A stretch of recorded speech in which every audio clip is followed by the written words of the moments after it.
This is Andi Purewal for ID Boxing. I'm joined by Matthew Macklin here in Manchester. Matt, it's always a pleasure. How's life treating you? Yeah, good. Can't complain at all. Looking forward to the show now on Saturday. It's a strange event because it's two different events. You obviously got the boxer show leading into the ring return of two legends in Ricky Hatton and Marco-Antonio-Barrera. Just start with that one, Matt. Two legends of a sport who achieved so much. It's always been kind of a bit of a controversial topic, shall we say, how legends return and these exhibition bouts. But what are your thoughts on seeing both Ricky and Marco on Saturday night? Do you know what I said? I think I tweeted this yesterday or the day before. I said, you know, I'm not into the YouTubers fighting, the white collar fights. I'm just not. It doesn't, you know, float my boat. But I actually have no problem at all with an exhibition between two former greats, like the Roy Jones-Mike Tyson fight. You know, it was. I understood what it was. They understood what it was, and it gave them something to focus on and get into shape for. And Ricky, you know, he's blown up in weights. He's been pretty vocal and public about his, you know, internal demons that he's had. And I think the fact that he's got a goal to focus on it's given him purpose to get him, and a motivation, I suppose, to get himself into the shape he's in, he looks in fantastic shape. Not just physically, but even mentally. When he was talking, he seemed in a much better place. And you know, him and Marco know each other well down through the years. Ricky was a big fan. He would have, when he was coming through, would have got to Hatton-Barrera was at the top of his game. So, you know, they're wearing 16-ounce gloves. You know, it's going to be a spar, I guess. I've no problem at all with that. I'm actually looking forward to seeing it, to be honest. But yeah, the real part of the show, that is why we're here, is for the people that are, you know, in their prime and or on the way up now. Just one final thing on it. Obviously, you got Floyd Mayweather facing KSI's brother out in Dubai this weekend. There's been some reports, some rumours that Ricky and Floyd may have an exhibition bout next year. Would you have any interest in seeing them kind of run it back after their rivalry from the pro days?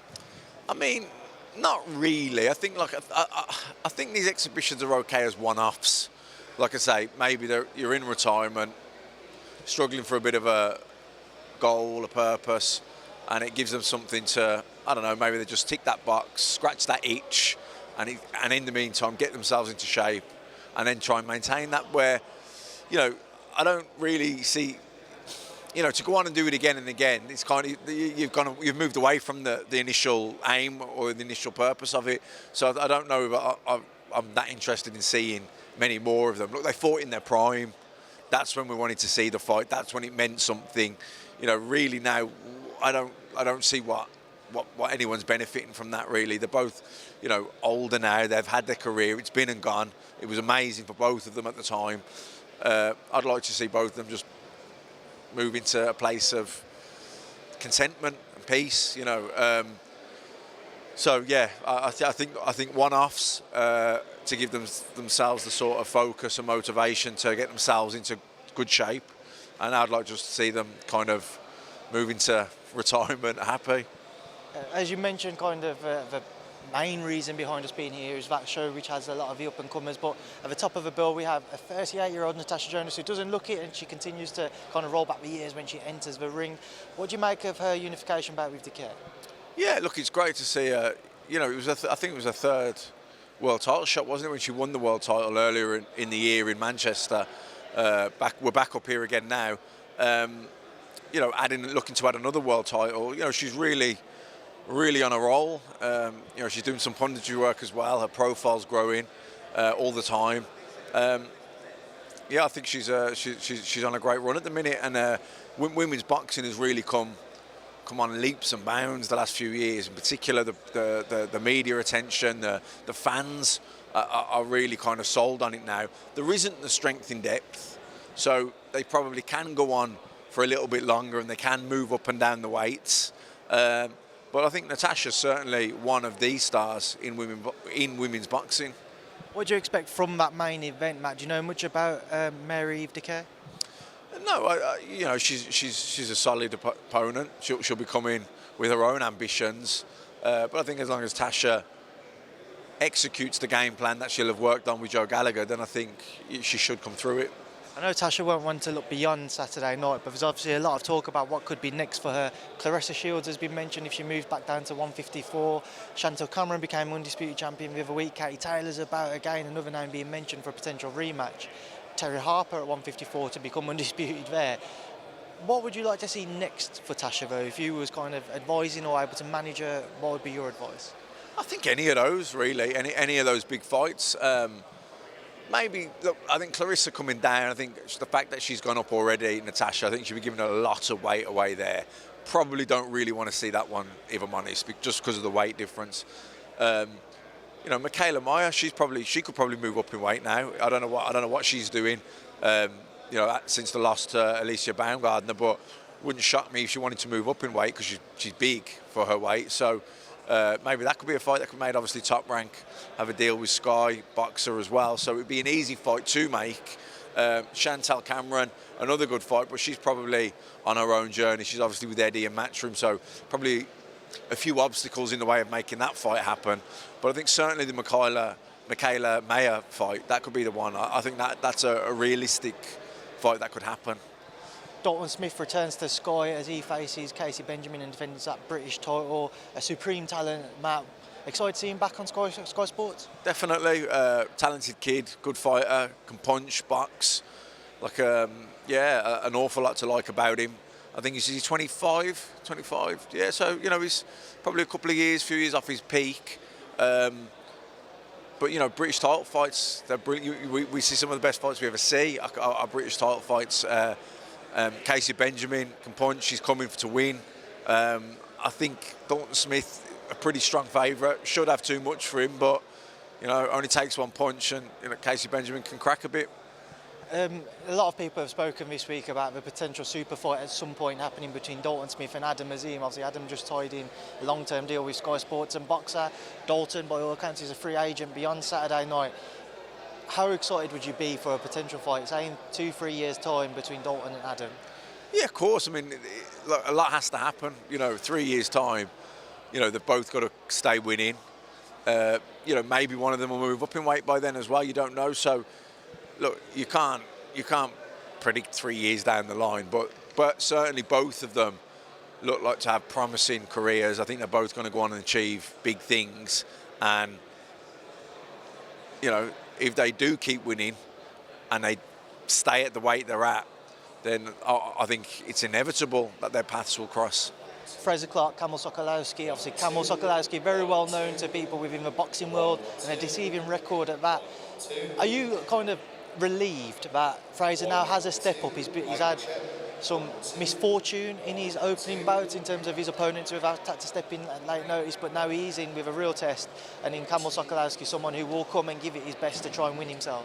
Yeah, definitely. You know, Fraser's not a young kid, is he? He needs to kind of crack on now. He needs to push on with his career. He needs meaningful fights that are going to improve him, that are going to, you know, give him a few puzzles to solve during the fight. He has to go through certain things in fights to get the seasoning and experience that he needs when he's up there. So, you know, this opponent has lost a lot of fights, but he does spring the odd upset. And if he starts to fancy it, if Fraser doesn't put him in his place early and he starts to fancy it, you know, he can pose problems. I don't think he'll have enough to beat Fraser, but, you know, I think it's definitely the toughest test, or the first test, I will say, of his professional career to date. So, you know, he should get some very competitive rounds. He should come through them. And then after that, you know, he needs to kind of step up and push on again. Beyond this card, Matt, just obviously a few other topics. I want to get your thoughts on a lot of talk about what could have been December 17th, Liam Smith and Chris Eubank Jr. sharing the ring. Seems like most likely outcome will be that takes place next year now, but a terrific fight. It all seems to be agreed. Which way do you swing, though? Yeah, brilliant fight. I think it was probably just ran out of time, really, to get it done this year. But a mouth-watering fight for next year. You know, Liam Smith, proven guy. You know, and Eubank's proven. You know, they're both proven and tested. They're both seasoned. They're both very experienced. If anything, they're both probably in the twilight of their careers now. So, you know, certainly not over the hill, but you know they're approaching that point, aren't they? So, I guess for both of them, it's about they just want the biggest and the best fight available. And certainly, I think the two of them, from a style point of view, I can't see it being anything other than a brilliant fight. It's an interesting point you make about the style point of view, because I spoke to Roy Jones Jr. On the back of a Bivol Ramirez fight, and he said that he's going to be working with Jr. again for this camp and for Liam Smith. So with that in mind, obviously we saw the style starting to change in Jr. How would you expect him to approach a fight with Liam Smith, though? Because with Liam, you only get one thing: he will sit in front of you and he will continue to try and come forwards and be as aggressive as possible. Yeah, I think it might be a mistake for Eubank to box Liam Smith. Or, maybe he'll try and mix it up. Maybe box early, have a look. But, you don't want to get, if he gives away too much ground to Liam Smith and he's on the back foot, he might be better meeting Liam Smith in the middle of the ring. I don't know. I haven't really analysed it in my head yet how I think that fight's going to go. But I know it'll be a good fight because Liam makes you fight. He makes you fight at a pace. But, Eubank's always had fantastic stamina. I'd probably say that's his best attribute. His stamina, his chin, his toughness, his durability. I'd say they're his best assets. He's improved boxing-wise, but I don't think that's his. I don't think that's his best attribute. His boxing ability. I would say that's one of his lesser abilities. He can box, but I think his best assets is his. He can fight. He can fight. His volume, his work rate, his stamina, his combinations. They're his best assets. Eubank's. But Liam Smith will certainly make him fight at a pace. Matt, as I mentioned Roy Jones Jr. at the beginning of that question, he's come out and said that he may well be teaming up with Anthony Joshua for a trial period. What would you make of that move on AJ's behalf? I don't know really. Have to wait and see. I thought his move to Robert Garcia, made sense. I think he, having put a lot of work in with him, they definitely made improvements in the second fight, going in with Usyk. It would have been nice to see him stay with Robert Garcia and see if they can build on that, because it takes a while to get on the same page with the trainer, to really get in sync with each other. It can take a couple of fights. So I don't know what his expectations were, how looking back he'd evaluate the camp and the performance and everything. Only he knows that, but I thought that maybe he'd stick with Robert Garcia and maybe move out to America for a bit, maybe stick with him, at least certainly for another fight and see how that goes. But, ultimately, you're the guy who gets in the ring. You can have the best trainer. Every trainer will have their opinion to what they think they could add. But you don't want to be caught between too many styles. You know what I mean? He's trained with Rob McCracken for a long time. So that style of fighting, that way of training will be really deeply ingrained in him. We wondered how much of an impact Robert Garcia could make in the short period of time they had together. But I think he did make an impact. Now to try and change, go with someone like Roy Jones, who will be completely different to Robert Garcia. You're kind of trying to change again, and I don't know. Sometimes you're better off just maybe. Who am I? What's my best style? Let's perfect this. Let's try and perfect this. You keep trying to chop and change. You're going to get caught between styles a little bit, and that can be confusing then. It's an interesting point you raised there, Matt, because there was further comments from Anthony where he said, he spent 11 years with Rob McCracken up in Sheffield. Then he moved obviously with Angel full-time, brought in Robert Garcia and Joby Clayton previously as well. But now he's saying he wants to kind of work freely with anyone. He wants to be a free spirit and move about because of how much time he spent in just one gym. Going off what you're saying as well, is that just a bad move for him to look to continue to work, maybe go around to another 3 or 4 coaches before he makes his mind up as to what he wants to do? I think what he's saying, going around seeing everyone, spending time with everyone, that's something you should do at the start of your career. That's something you should do at the very start of your career, really. When you're an amateur and you're thinking about turning professional, you should go around a few different trainers and whatever, and see where you like. You spend a bit of time with all of them, because you can't do a session or a week with someone. Go and spend a month with 3 or 4 different guys that you've had recommendations on, speak with them, and then make a decision. and try and stick with it if you can. You know, listen, we don't know the ins and outs of everything. Like, you know, maybe a situation becomes untenable and they just have to move, or for whatever reason, or it just didn't work out what they thought. So I get it, but you know, I moved trainers myself several times. But there's definitely a lot to be said for continuity, consistency, and you know, getting your team, you know, really getting your team together and believing in it, sticking with it. There's going to be losses. You know, there are going to be bad days. That's going to happen. No one's perfect. No team's perfect. No situation is perfect. But the more you can be comfortable with, and the closer you can get to perfection, to perfecting your team and your training routine and regime, etc., the better. But you know, sometimes fighters can be searching for something that isn't there as well. Matt, just sticking with the heavyweight division, Wilder-Ruiz was ordered at the WBC convention this week, a terrific fight in the heavyweight division. How do you expect it to play out? Who do you favour? I don't know. Look, you think Wilder probably the range and the power, but look, Ruiz has got a great chin, fast hands. Do you know? I don't know. Someone's getting knocked out. I'd say someone's definitely getting knocked out. Speaking to Fraser Clarke earlier in the week, he actually said that he slightly favours Andi because those shorter guys are very difficult to punch down towards, and he thinks Deontay may struggle with that, and he hasn't got kind of a style which AJ produced in the Ruiz rematch. Do you agree with that sentiment? Yeah, no, I wouldn't argue with that. Wouldn't argue with that at all. The only thing I can say is I've commentated up close on a few of Wilder's fights, and the punch power is freaky.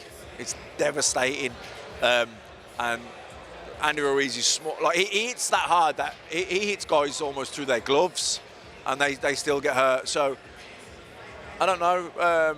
Like I say, I think I wouldn't want to bet. I wouldn't want to put money on it, but someone's getting knocked out. That's for sure. Matt, Fury-Chisora 3 is a matter of weeks away now, so the fight which received a lot of criticism online when it was announced. But as we are edging ever closer, what's your take? Yeah, look, Fury, it's not the fight we wanted to see for Fury, but I think he doesn't want to sit idle. He wants to stay boxing, stay sharp. And, you know, if you look at the heavyweight division of who was available, Chisora, you know, Chisora's been up there the last few years. You know, it was only a few years ago Usyk had absolute life and death with him. So, you know, he had a good fight with Parker, beat Pulev. So, yeah, look, any fight Chisora fights, you're going to be excited, aren't you? He brings it. So, Fury, big favourite, obviously. Not the fight we want to see, but like I say, better than him not fighting. Final one, Matt, just to get your take on, again, the WBC ordered David Benavidez and Caleb Plant, and David Benavidez and Caleb Plant have agreed to a deal, and the WBC have said that's going to be a final eliminator for their 168 title, obviously currently held by Canelo Alvarez. What are your thoughts? Benavidez Plant is a terrific fight. Brilliant fight. I think I fancy Benavidez in that one. Yeah, good fight though. How would you break it down for me? Look, Plant's a good boxer, got nice movement, but I don't know, Benavidez, he's nasty, he's got that nasty look about him, and when he hurts them, he's a good finisher. Right, Matt, I know that it seems like we're about to get going, so I appreciate your time today. Thanks for speaking to me. Nice one, cheers.